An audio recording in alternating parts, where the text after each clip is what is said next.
হেই বন্ধুরা, আজ আমি হাজির হয়েছি 2014 সালে মুক্তিপ্রাপ্ত একটি American superhero television series the ফ্ল্যাশের সেকেন্ড এপিসোড নিয়ে।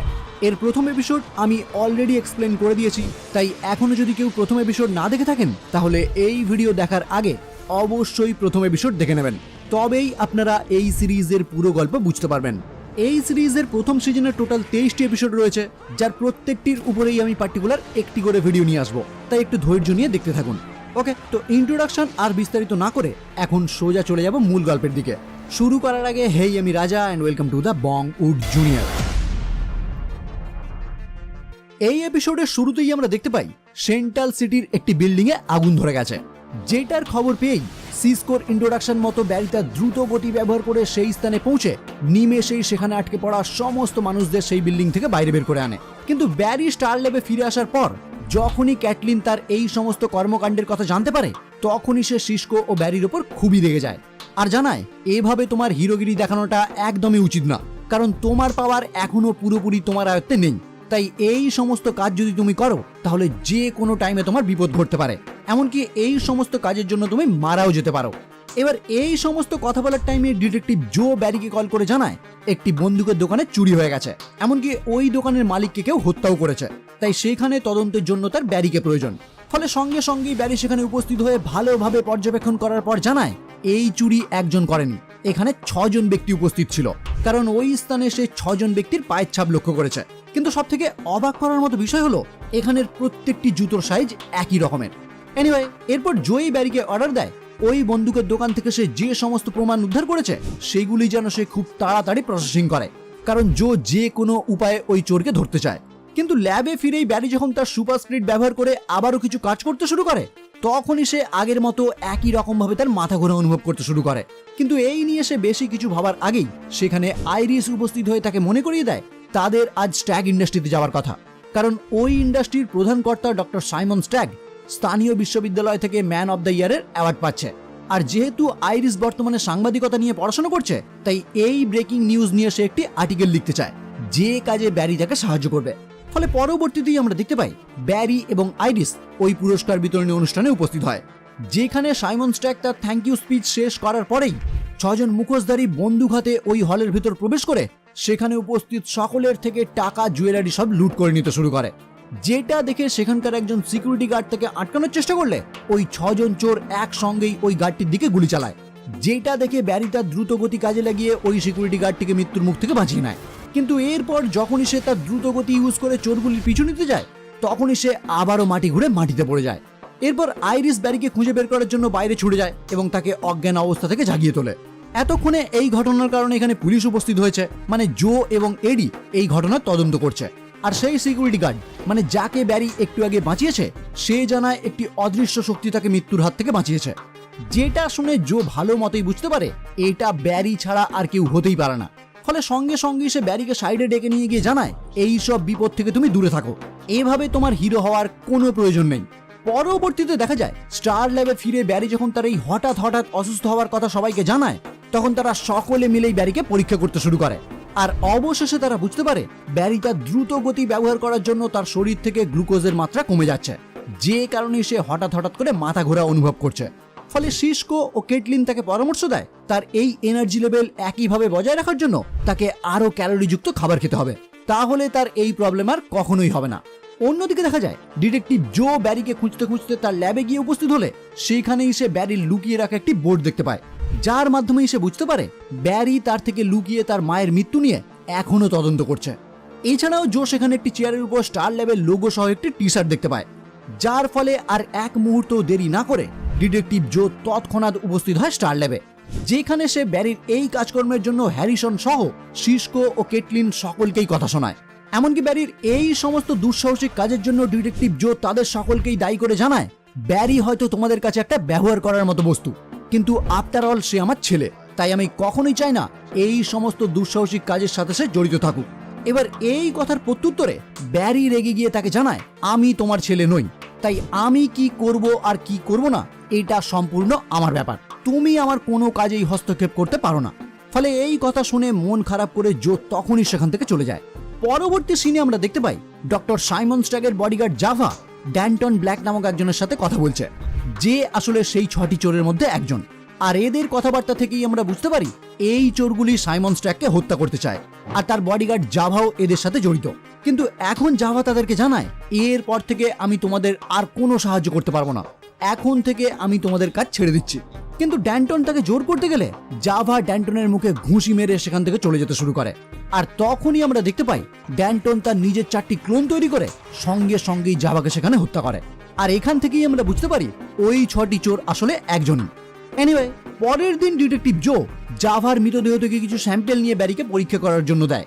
আর তারপর এডিকে সঙ্গে নিয়ে উপস্থিত হয় ডক্টর সাইমন স্ট্র্যাকের সম্মুখে।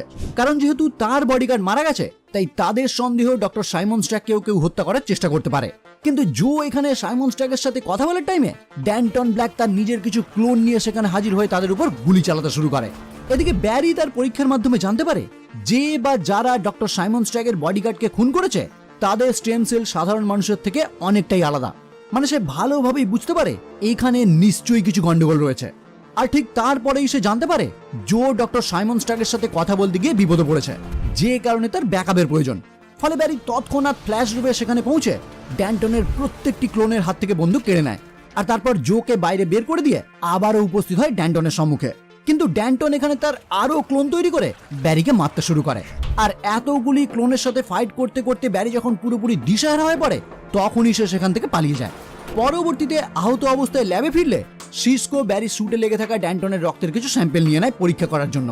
কারণ এর মাধ্যমেই হয়তো সে বুঝতে পারবে তার মধ্যে কি কি পাওয়ার রয়েছে আর কিভাবে তাকে ঘায়েল করা যেতে পারে।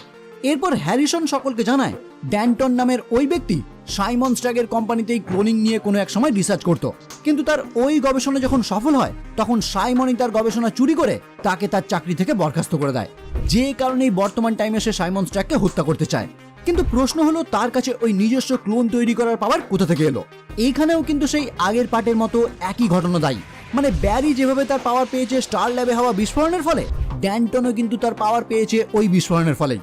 আর যেহেতু ওই টাইমে ড্যান্টন তার ক্লোনিং নিয়ে রিসার্চ করছিল, তাই তার মধ্যেও তার নিজস্ব ক্লোন তৈরি করার ক্ষমতা এসে গেছে। ব্যাপারটা আশা করি আপনাদেরকে বোঝাতে পারলাম। এরপর আমরা দেখতে পাই ডিটেকটিভ জো সাইমন স্ট্র্যাককে তার প্রোটেকশনের জন্য পুলিশ গার্ড রাখার অ্যাডভাইস দেয়। কিন্তু ডক্টর সাইমন জোকে জানিয়ে দেয় তার এই মুহূর্তে কোনো প্রোটেকশনের প্রয়োজন নেই। এই বলেই সে পুলিশ স্টেশন ত্যাগ করে। কিন্তু ঠিক ওই মুহূর্তেই সেখানে এসে হাজির হয় হ্যারিসন ওয়েলস। আর এখানেই আমরা বুঝতে পারি হ্যারিসন ওয়েলস অনেক আগে থেকেই সাইমন স্ট্র্যাককে চেনে, কারণ অতীতে তারা দুজনেই কোনো এক গুপ্ত গবেষণা নিয়ে একসঙ্গে কাজ করেছে। সে যাই হোক, এখানে হ্যারিসন এসেছে ডিটেকটিভ জোকে বোঝানোর জন্য, যাতে সে ব্যারির উপর আর রেগে না থাকে। কারণ জোয়ের কারণেই ব্যারি যদি তার এই সমস্ত কাজ থেকে দূরে সরে যায়, তাহলে সে তার পাওয়ার সম্বন্ধে সঠিক ধারণা কোনোদিনই পাবে না, যেটা ব্যারির জন্য একটি খারাপ বিষয় হবে। অন্যদিকে দেখা যায় ব্যারি আইরিসের সাথে দেখা করে তাকে জানায় সাইমন স্ট্র্যাককে নিয়ে সে অনেক কিছু তথ্য উদ্ধার করেছে, যেটা তার আর্টিকেল লিখতে অনেক সাহায্য করবে। কিন্তু আইরিস এই মুহূর্তে তাকে জানায় সে আর সাইমন স্ট্র্যাকের উপর কোনো আর্টিকেল লিখবে না, কারণ বর্তমানে সে রেড স্ট্রাইক নামক একটি নতুন ব্যক্তিকে নিয়ে আর্টিকেল লিখছে, যেটা আসলে ফ্ল্যাশ। মানে আইরিস তো এখনো জানে না যে ওই ফাস্টেস্ট মানুষ আসলে ব্যারি। আর শহরে এই টাইমে গুঞ্জন উঠেছে হঠাৎ করেই কোনো এক অদৃশ্য ব্যক্তির ঝাপসা ভাব দেখা যায়, যাকে স্বচ্ছভাবে কেউই দেখেনি। আর আইরিস এখন তাকে নিয়েই আর্টিকেল লিখতে শুরু করেছে। এনিওয়ে, এরপর দেখা যায় ক্যাটলিন ব্যারিকে ফোন করে তাড়াতাড়ি ল্যাবে আসতে বলে। ফলে ল্যাবে পৌঁছেই ব্যারি দেখতে পায় তার স্যুট থেকে যে তারা রক্তের নমুনা সংগ্রহ করেছিল, সেই স্যাম্পল থেকেই ক্যাটলিন ড্যান্টন ব্ল্যাকের একটি ক্লোন তৈরি করেছে। কিন্তু সেটা এখন পুরোপুরি একটি নির্জীব পদার্থ। মানে এই সমস্ত ক্লোনদের মেরে তাদের কোনো লাভ নেই। আসল ড্যান্টনকে ধরতে পারলেই এই সমস্ত ক্লোনগুলি আপনা আপনি নষ্ট হয়ে যাবে। ফলে ব্যারি জানতে চায় তাহলে অরিজিনাল ব্ল্যাককে আমরা কিভাবে ধরতে পারি। ক্যাটলিন জানায় ব্যারি যেমন তার ক্ষমতা ব্যবহার করার ফলে দুর্বল হয়ে পড়ছিল, ঠিক তেমনই ব্ল্যাকও তার ক্লোনদের বেশি মাত্রায় ব্যবহার করার ফলে সেও দুর্বল হয়ে পড়ে। আর তখন তাকে হারানো কোনো ব্যাপারই না। কিন্তু তার সমস্ত ক্লোনদের মধ্যে কোনটা অরিজিনাল সেটা শুধু খুঁজে বের করতে হবে। এবার এই পরামর্শ নিয়েই ব্যারি যখন এখান থেকে রওনা হতে যাবে, ঠিক তখনই সিসকো ব্যারিকে একটি হাই ক্যালোরির প্রোটিন বার দেয়, যাতে ড্যান্টনের সাথে লড়াই করার টাইমে সে দুর্বল না হয়ে পড়ে। কিন্তু এই টাইমেই দেখা যায় এইখানে থাকা ব্ল্যাকের ওই ক্লোনটি হঠাৎ করে নড়াচড়া করতে শুরু করেছে। আর দুর্ভাগ্যক্রমে তখনই জো সেখানে উপস্থিত হয়ে এই দৃশ্য দেখতে পেয়ে সঙ্গে সঙ্গেই ওই ক্লোনটিকে গুলি করে হত্যা করে। আর তারপর ব্যারিকে অনুরোধ করে ড্যান্টনকে থামানোর জন্য। অন্যদিকে ড্যান্টন ব্ল্যাক তার কিছু ক্লোনদের নিয়ে উপস্থিত হয় স্ট্যাক ইন্ডাস্ট্রিতে, যেখানে প্রথমেই সে সাইমনের নিরাপত্তা রক্ষীকে হত্যা করে। কিন্তু এরপর যখনই সে সাইমনকে গুলি করতে যায়, ঠিক তখনই ব্যারি এসে সাইমন স্ট্যাককে ওই জায়গা থেকে বাইরে বের করে নিয়ে যায়। আর তারপর আবারও ওই স্থানে ফিরে এসে ব্ল্যাক এবং তার ক্লোনদের সঙ্গে ফাইট করতে শুরু করে। আর অবশেষে ব্যারি সিসকো এবং কেটলিনের সাহায্য নিয়ে ওই সমস্ত ক্লোনদের মধ্যে থেকে অরিজিনাল ব্ল্যাককে ধরে ফেলে। কিন্তু শেষ পর্যন্ত ব্ল্যাক ওই বিল্ডিং এর ছাদ থেকে ঝাঁপ দিয়ে আত্মহত্যা করে। পরবর্তীতে আমরা জো এবং ব্যারির মধ্যে একটি কথোপকথন দেখতে পাই, যেখানে জো ব্যারিকে জানায়, আমি জানি তুমি তোমার মায়ের মৃত্যু নিয়ে এখনো তদন্ত করছো, তাই এখন থেকে এই কাজে আমিও তোমায় হেল্প করব আর তোমার বাবাকে অবশ্যই জেল থেকে বের করে আনবো। লাস্ট সিনে আমরা দেখতে পাই হ্যারিসন ওয়েলস সাইমন স্ট্যাগের অফিসে উপস্থিত হয়েছে, কারণ সাইমন স্ট্যাগ ফ্ল্যাশের উপস্থিতি সম্পর্কে ধারণা পাওয়ার পর তার প্রতি আচ্ছন্ন হয়ে পড়েছে। এমনকি সে হ্যারিসনকে অফারও করেছে যাতে ওই দ্রুতগতির মানুষটিকে ধরে তারা দুজন একসঙ্গে গবেষণা করে, কারণ ওই শক্তি থেকে তারা বহু কিছু করতে পারে। কিন্তু আশ্চর্যজনকভাবে হ্যারিসন সাইমন স্ট্যাগের বুকে ছুরি মেরে তাকে এইখানেই হত্যা করে। কারণ হিসাবে হ্যারিসন জানায়, আমি ফ্ল্যাশকে সব সময় সুরক্ষিত রাখতে চাই। আর এখানেই এই এপিসোড সমাপ্ত হয়। জানি এপিসোড অনুযায়ী আমার ভিডিও দৈর্ঘ্য হয়তো একটু বড় হয়ে যাচ্ছে, কিন্তু পুরো গল্প বোঝানোর জন্য ভিডিও এর থেকে ছোট আর কিছুতেই বানানো সম্ভব না। ভিডিওর মধ্যে যদি কোনো অসুবিধা হয়ে থাকে অবশ্যই আমাকে কমেন্ট করে জানাতে ভুলবেন না। প্রতিটি এপিসোড এইভাবেই পরপর আসতে থাকবে, তাই ধৈর্য ধরে একটু অপেক্ষা করুন। ভিডিও যদি ভালো লাগে তাহলে অবশ্যই লাইক, কমেন্ট এবং বন্ধুদের মধ্যে শেয়ার করবেন। আর আমার চ্যানেলে যদি প্রথম হয়ে থাকেন তাহলে অবশ্যই চ্যানেলটি সাবস্ক্রাইব করে বেল আইকনটি ক্লিক করে দেবেন। তাহলে আজকের মতো এই পর্যন্তই, দেখা হচ্ছে পরের ভিডিও নিয়ে। ততক্ষণের জন্য বাই।